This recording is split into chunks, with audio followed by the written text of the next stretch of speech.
Hi, everybody. Tim Hagen. Sunday after a long 4th of July week in Door County, Wisconsin. If you ever have a chance to get to Door County, it is awesome. If you're one of my paid subscribers, reach out to me if you want a place. I'm fortunate enough to have a couple condos up there. And it's right on Lake Michigan. It's really cool, the place up there. So, couple things for everybody that I wanted to share. You know, I don't think any of us ever ask for it.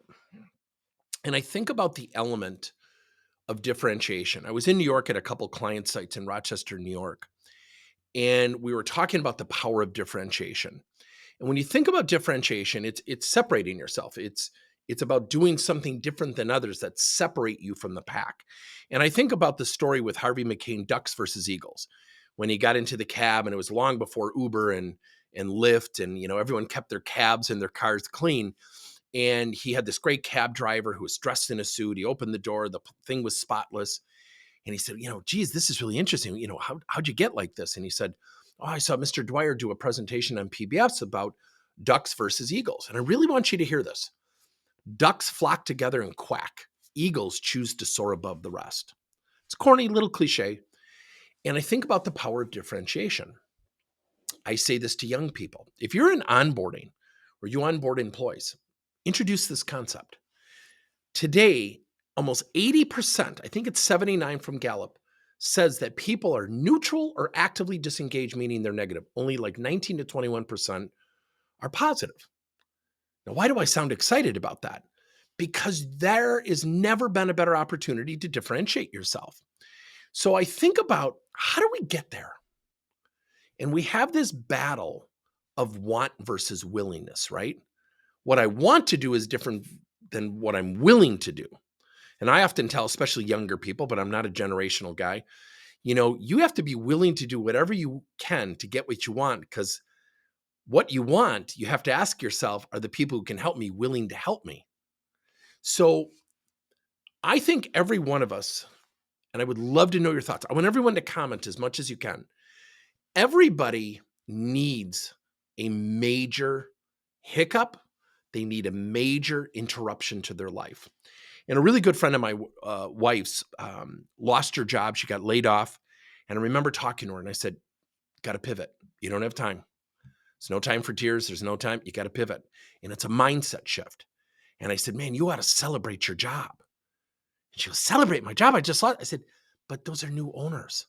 Celebrate 17 years. And you've now become an expert in that industry. And all of a sudden, within about an hour, she goes, yeah, that's right. She celebrated with her husband that night.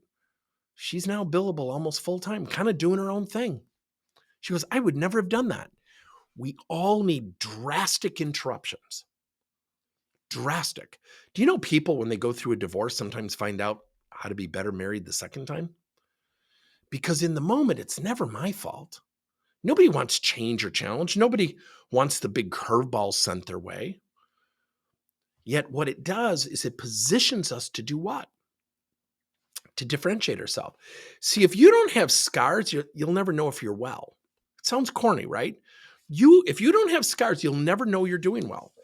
So let's say all of our kids go to high school. They all go to college. They have no interruptions. They have no change. They have no challenge. They have no hardship. How would they ever differentiate themselves? The greatest thing that people can have is to be completely thrown out of the boat, called comfort zone. And they have to swim to the shore to survive. They have to float till someone comes and helps them. And so when you think about that, that's a major interruption. So my friend of my wife's, great lady, and I remember she and I have these conversations. She goes, how did you get like this? And she's asking me that and other people. And I do not in any way want to vault myself above the other people. I think that's completely self-righteous. What I will tell you is I was blessed to have drunk, divorced parents. Boy, does that sound crass. And the reason I say that I was blessed is because I look back. I never heard no.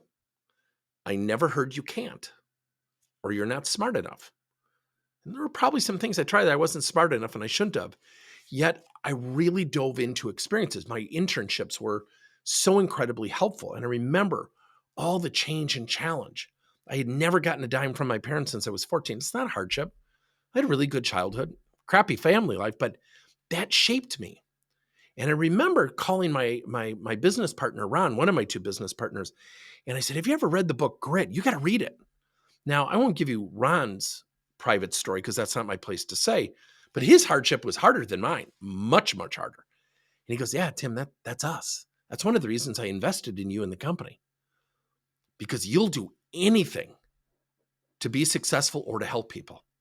And so what we have to ask ourselves is, what's the hardship that has shaped us? And sometimes when you ask people that question, what's a hardship in your life that's created a little bit of grit, a little bit of grittiness, a little bit of toughness, an ability to have perspective like, yeah, this is tough, but it's not as bad as what I went through prior.